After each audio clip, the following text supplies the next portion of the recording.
everyone, it's Amy here from Homebody, coming at you from my studio. And today we're talking about the knees, and I wanted to show you a knee-friendly version of squat. How to get into your squat. It's a universal action we do all of the time, but I wanted to put some special attention on those knees and make sure we're not putting extra pressure and strain on them. So here we go, let's have some fun. We're going to start by exploring the knee's capacity to bend. A lot of times we squeeze and pull the muscles around the back of the knee joint, and that area gets really tight. It's hard to stretch, but also it's hard to actually create a nice soft bend in the knee. So in order to do this, first exercise, we're going to have a towel. If you have a rolled up mat, you can use that in a similar way. So we're going to take our towel and roll it lengthwise. And then you're going to be kneeling on your mat. So you might just be on your knees. If you need some cushion for this, you grab it. And I'm going to just lay my head down on the ground here just for a second and take my towel and I'm going to shimmy the towel right up against the back of my knees, and then I'm going to sit back. Woo! That's really intense. I'm going to take a few deep breaths. I'm going to take a few rocks a little side to side. Coming back to center. I'll put my head back down on the ground, and I'm going to take the roll now and fold it in half. Now it's thicker, and I'm going to put it right under the middle thigh, middle calf. Sitting back on that. If this is too intense, you do not have to fold your towel. If you have a yoga mat, you'll just keep it the same width the whole time. Breathing here, we'll rock a little bit side to side.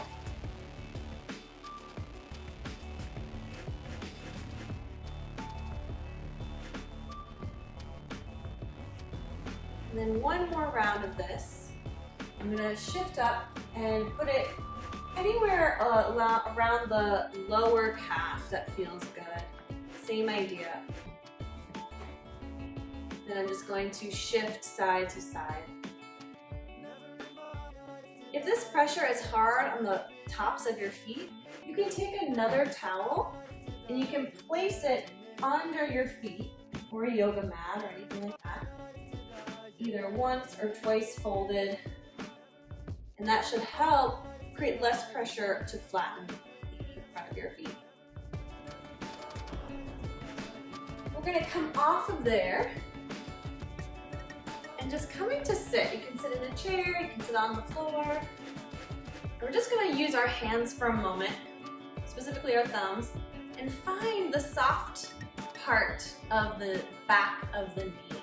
Okay, I'm taking my thumbs, I'm taking my fingers, whatever feels right, and I'm just going to find a little compression in there. And I'm not pressing into the calf, I'm not pressing into the thigh, it's right up into the back of the knee joint, and I'm just giving it a little rock or a little pressure. And this is the softness that we want to create in order for our knee to bend. Okay? So I'm just going to glide my heel out and in, and with my hands at that soft spot of the back of my knee, I'm going to try to keep it soft as I use my hands to soften as the leg folds in.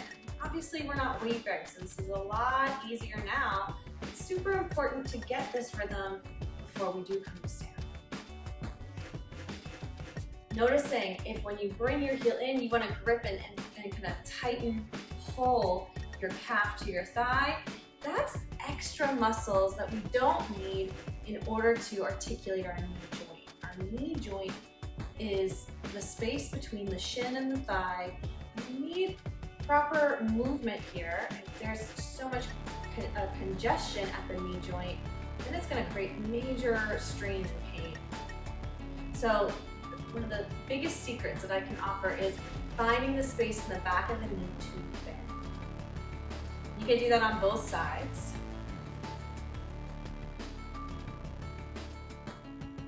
finding that soft area. Zero effort of muscle, the calf, the hamstring, and just glide your foot out and in, using your hand to help. If this is too much on the floor here, come up to a chair.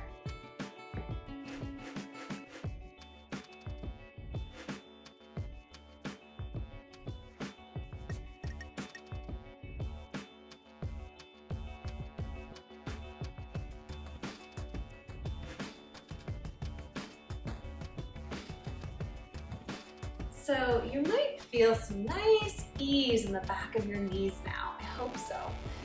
Before we stand up, I'd like you to just take a look at your ankles. Now there's a foot and ankle exercise program that I offered last month, so go ahead and check that out for a little more about the feet.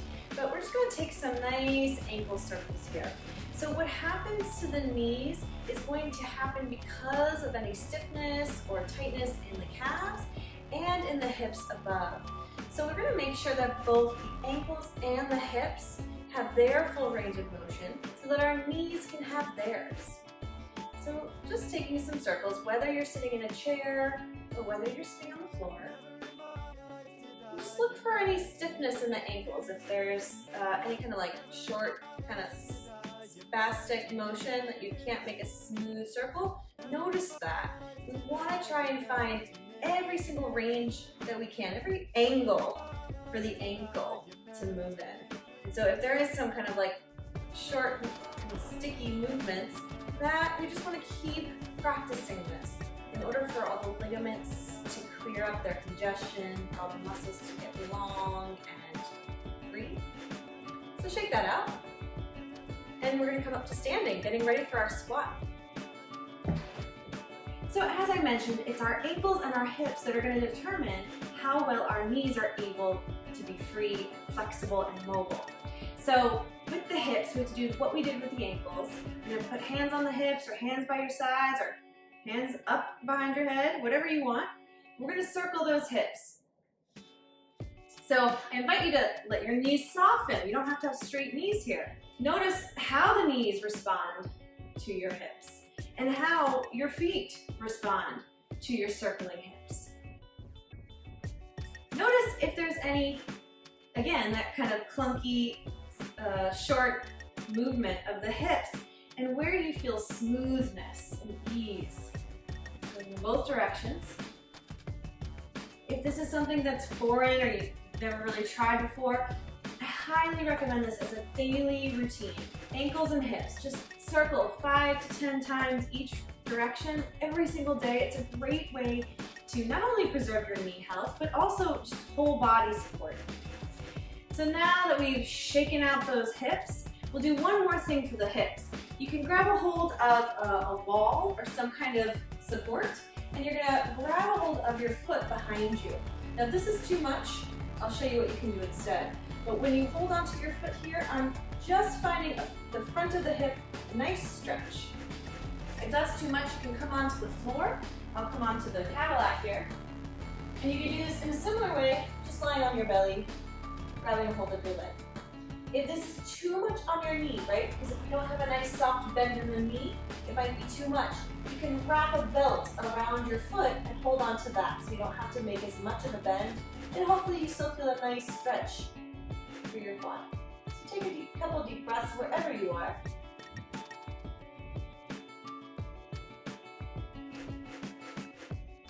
And then we'll switch.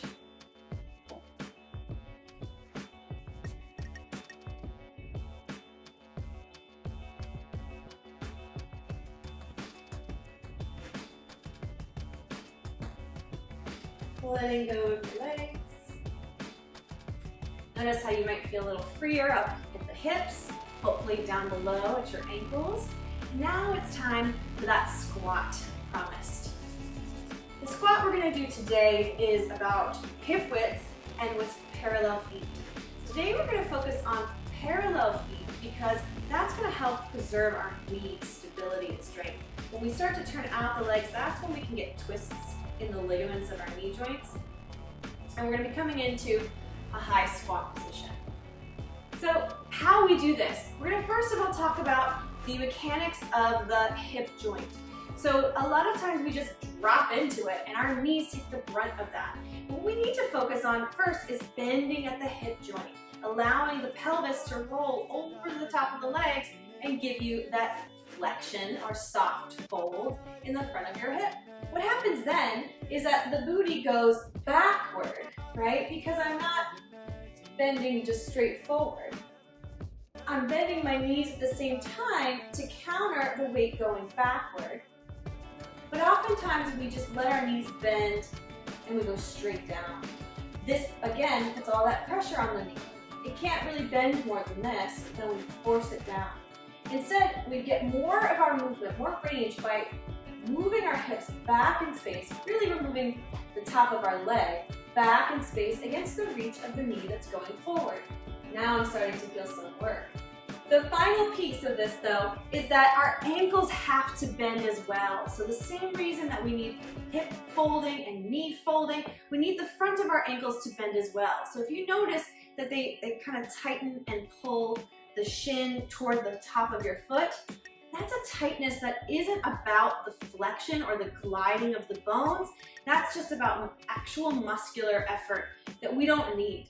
So we want to make sure here, just take a couple little knee bends. You don't have to go into your squat, but just notice if those ankles are soft, if you can get them to soften just with your attention. We need that as well. So if we put it together, we have a nice fold backward with the hips, a knee fold forward, and the ankles also moving backward. We have a nice zigzag through the lower leg, which is a great coiling of power that allows us to then jump into space or just stand nice and powerfully.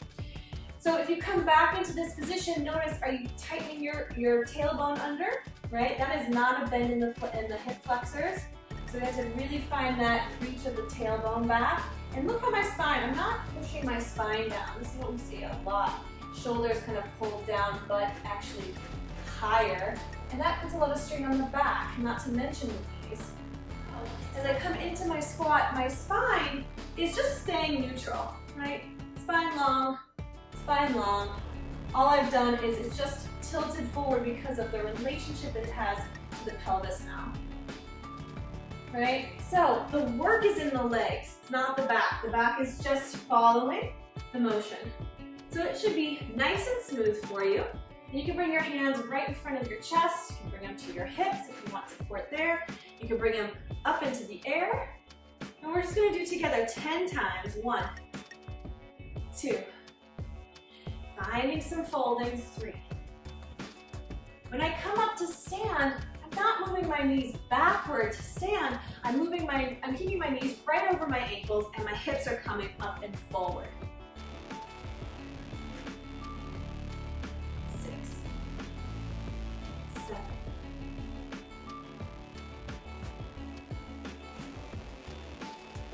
10. Great work. I hope that was a lot of fun. I hope you could feel some strength building around the tops of your knees. So not the knee joint itself, we shouldn't feel any pain there. But if we have that nice fold in the back of the knee, and above and below, hips and ankles, you feel a lot of freedom to be able to find this position. Then you can do all kinds of things, coming in and out of the ground from squat, and not feeling that pain that we often get in our knees. So I hope this was fun. Please check out the foot video where we talk more about feet. Next month we'll be talking more about the hips. I hope you subscribe to my channel, and I'd love to hear anything that goes on for you as you practice this.